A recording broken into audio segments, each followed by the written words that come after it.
तस्मै श्री गुरवे नमस्कार, मी अश्विनी. पुन्हा एकदा एम ज्योतिष आणि वास्तू या चॅनलवर तुमचे आणि मेघाताईंचे स्वागत करते. आज अनुभव कथन मालिकेचा 7वा एपिसोड आहे. अनुभव जाणून घेऊया मेघाताईंच्याकडून की त्यांना काय काय स्वामींचे अनुभव आले.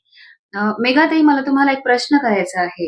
जसं स्वामींच्या याच्यामध्ये सांगतात की 11 माळीचा जप करायचा आहे, स्वामींचं मंत्रांचं नामस्मरण करायचं आहे. प्लस ते एक पोथी आहे, त्याचं नाव सारामृत म्हणतात.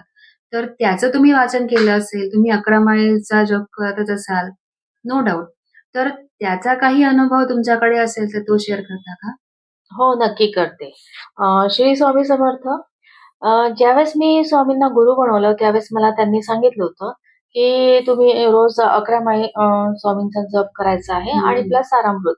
गुरुवारपासून सुरुवात करायची आहे. 3 अध्याय सुरू करायचे आहे. सुरुवातीला काय झालं होतं, की मला घरी वेळ मिळत नव्हता.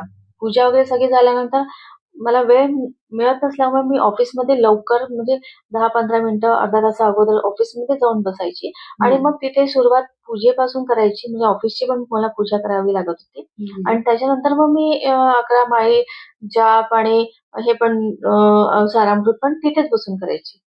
पण तिथे मला इतकं आश्चर्य वाटलं, की मी घरी नाही करू शकते, पण मी ऑफिसमध्ये बसून करते. पण ऑफिसमध्ये बसल्यानंतर काय होत होतं माहितीये का? त्या ऑफिसमध्ये पहिले एवढे क्लायंट नव्हते. पण जेव्हा मी ते स्टार्ट केलं, सुरुवातीला काहीच अनुभव येत नाही. सुरुवातीला असं वाटतं, की आपण करतोय, 11 माळी करतो आहे, त्याच्यानंतर सारामृत करतोय, पण फायदा कुठे दिसूनच नाही राहिलाय. का दिसत नाहीये हे काही समजत नव्हतं. पण मी डोळे बंद करून की स्वामींवर मला माझा विश्वास आहे, त्याच्यामुळे मी डोळे बंद करून 11 माळी करणं, सारामृत करणं, 3 अध्याय करणं हे माझं सुरू होतं. सुरुवातीला वेळ वेळ लागायचा. कधी-कधी किती वेळ लागत होता? सुरुवातीला मला कमी कमी म्हणजे अर्धा पाऊण तास असा लागायचा. म्हणजे कारण ह्या की सगळ्या 11 माळी आणि पोथी वगैरे वाचायला का? हो, सारामृत 3 अध्याय वाचायला मला अर्धा पाऊण तास लागत होता. कारण की कधी सवय नव्हती, कधी काही हे नव्हतं, तर त्याच्यामुळे म्हणजे थोडासा वेळ वेळ लागत होता. पण हळू-हळू 11 माळीचा वेळ पण कमी झाला, 3 अध्यायाचा पण वेळ कमी झाला आणि काही काळाने असं वाटायला लागलं की माझी माझी वाचा सिद्धी रिअली सांगते, असं वाटत होतं की वाचा सिद्धी पण त्याच्यानेच मला त्याचा बहुतेक अनुभव असा आला की जे मी बोलते ते घडायला लागलं होतं. तर तो पण एक आश्चर्य होतं. पण त्यावेळेस असं होतं की मला म्हणजे मी डोळे बंद म्हणजे वाचणं माझं डोळे बंद करून होतं. 11 माळी करायचा, डोळे कंटिन्यू बंद ठेवायचे, मधात सुरू नाही करायचं. हा एक माझा होतं. दुसरा अध्याय एकदा सुरू केला की मग जोपर्यंत 3 अध्याय होत नाही तोपर्यंत कंटिन्यू ते 3 अध्याय करायचे आणि मग नंतर दुसऱ्या कामाला हात लावायचा. असा नियम होता की असं तुम्ही स्वतःला नियम असं मी बनवला? स्वतः केलं. अच्छा. बाकी मला त्यांनी काहीच सांगितलं नव्हतं. त्यांनी मला फक्त म्हटलं होतं 11 माळी करायच्या आणि 3 अध्याय करायचे असं त्यांनी म्हटलं होतं.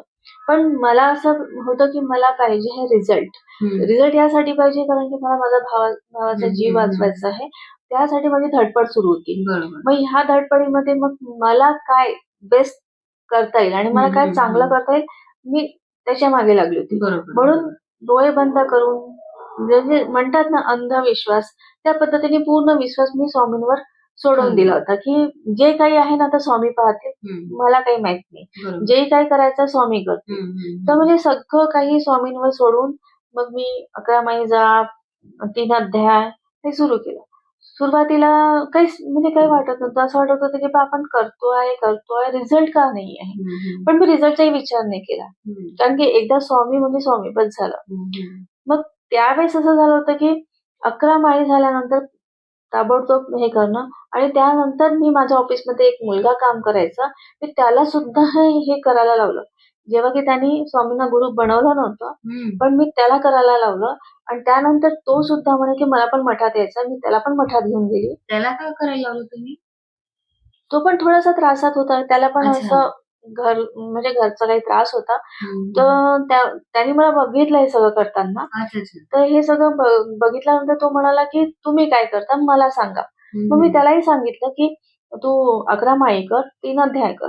जेव्हा की त्याने गुरु नाही बनवला होता. मग त्याला पण त्याच्यामध्ये इंटरेस्ट यायला लागला, कारण की त्यालाही भलेही मला जास्त त्याच्यामध्ये म्हणजे चांगले रिझल्ट होते, पण त्यालाही रिझल्ट होते. मला ते पण एक आश्चर्य वाटलं, की त्याने तर गुरुही नाही बनवला आहे, पण तरीही त्याला रिझल्ट आहे. मग तो म्हणाला, की मला पण स्वामीच्या मठात यायचं आहे. मग मी त्यालाही घेऊन गेली. त्याने पण दीक्षा घेतली. मग त्यानंतर तो पण आणि मी पण, आम्ही पण दोघं जण तिथे ऑफिसमध्ये बसून पहिले ऑफिसमध्ये यायचं आणि हे जे रुटीन सुरू झालं. त्या ऑफिसमध्ये एकही जण येत नव्हतं. अचानक त्या ऑफिसमध्ये येणं म्हणजे कस्टमरचं येणं सुरू झालं आणि ऑफिसचं इन्कम वाढलं. म्हणजे आम्ही करतो आहे, पण रिझल्ट आमचा म्हणजे बॉस आहे त्यांना रिझल्ट मिळत होता. मला रिझल्ट मिळाला. त्याच्यातली असं काही हे नाही की नाही मिळाला. पण मलाही रिझल्ट मिळालेला आहे आणि त्या मुलालाही मिळाला आहे आणि आज आम्ही लोकं त्याच्यामध्ये कंटिन्यू करतो आहे. वाह! खूप छान. खूपच छान. छान वाटला हा अनुभव ऐकून. आणि अजून असेच आपण अनुभव आपण अजून ऐकत जाऊया. प्रेक्षक पण ऐकत आहेत अनुभव, तर मी पण प्रेक्षकांना म्हणेन की तुम्ही पण तुमचे अनुभव इथे शेअर करा. है ना ताई? मग आपण पण हो. त्यांच्या मला असं वाटतं की प्रत्येकाने आपले आपले अनुभव शेअर करायला हवे. कारण की काय असतं ना, जसं मला त्या सरांनी जर मला त्यांचं जे पण काही आहे, अनुभव त्यांनी मला सांगितले आणि त्यानंतर मी सुरू केलं, तर आज मला पण त्याचा फायदा झालेला हो, आहे. हो. तर असा कोणताही व्यक्ती गरजू असेल, त्याला तुम्ही मदत करा. सांगा की तुम्ही हे करा, ते करा. तुम्ही साध्या-साध्या गोष्टी सांगा. असं नाही की खूप वाढवून सांगायचं. कारण की स्वामींचं कितीही म्हणजे काय म्हणतात त्याला काय शब्द बोलता येईल, की शब्द पण कमी पडतो आहे. हो. म्हणजे त्यांची प्रचिती इतकी आहे, की आपण त्यांचं एवढं बोलू शकत नाही. कारण की आपण आहे लहान आणि ते आहे मोठे आणि त्यांचं आपण कसं काय सांगायचं ना? तर त्या पद्धतीने फक्त आपण लोकांची मदत करू शकतो, की तुला हा प्रॉब्लेम आहे ना, ठीक आहे, तू हे करून तर पहा. ज्या पद्धतीने मी त्या मुलाला म्हटलं, की तू फक्त ठीक आहे 11 माळी कर आणि अध्याय कर. मग त्याच्यानंतर मग त्याला त्याचा फायदा झाला म्हणून त्याने गुरु पण बनवला आणि आज तो व्यवस्थित आहे, छान आहे. आज एक मोठ्या पोस्टवर पण आहे आणि फायनान्शियल पण तो स्ट्रॉंग झालेला आहे. अरे वाह! तर या सगळ्या गोष्टी आहे आणि या सगळ्या गोष्टी मी स्वतः आपल्या डोळ्यांनी बघितलेल्या आहे. तर त्याच्यामुळे मला असं वाटतं, की जर आपला फायदा होतो, तर लोकांचा फायदा नक्की करायला पाहिजे. तर जर लोकांनी आपले अनुभव इथे शेअर केले, तर ते सगळ्यांसाठी चांगलंच आहे. बरोबर. ठीक आहे ना. आपण पण आपण इथे आवाहन करतोच आहे सर्वांना, की सर्वांनी आपापले अनुभव एम-के-एम ज्योतिषी या चॅनलवरती तुम्ही टाकू शकता तुमचे अनुभव. जर तुम्ही रिप्लाय करत आहात, तर त्याच्यामध्ये तुम्ही तुमचा अनुभव शेअर करा. अनुभव कथनाची दुसरी आपण अजून एक मालिका सुरू करणार आहोत. तर त्याच्यामध्ये आपण सर्वांचे अनुभव कथन करूयात. हो, जेवढे पण व्यक्ती आपल्याला जर आपले आपले स्वतःचे अनुभव शेअर करतील, तर आपण एक वेगळी मालिका पण तयार करू शकतो आणि त्याच्यामध्ये आपण त्यांना सांगू शकतो, की बा हे असं आहे, करता येईल म्हणून. तर मी रिक्वेस्ट करेन सर्वांना, की एम-के-एम ज्योतिष आणि वास्तू हे चॅनलला लाईक करा, सबस्क्राईब करा, शेअर करा आणि नक्कीच तुमचे सर्वांचेही अनुभव स्वामींना जे पण मानतात किंवा नसते जरी मानणारे, तरीही काही तुमचे अनुभव असतील अध्यात्मामध्ये आहात तर ते सर्व अनुभव तुम्ही शेअर करा. आपण एक अनुभव नक्कीच कथन करूयात. धन्यवाद. श्री स्वामी समर्थ. श्री स्वामी समर्थ. श्री स्वामी समर्थ. साक्षात् परब्रह्म तस्मै श्री गुरवे नमः.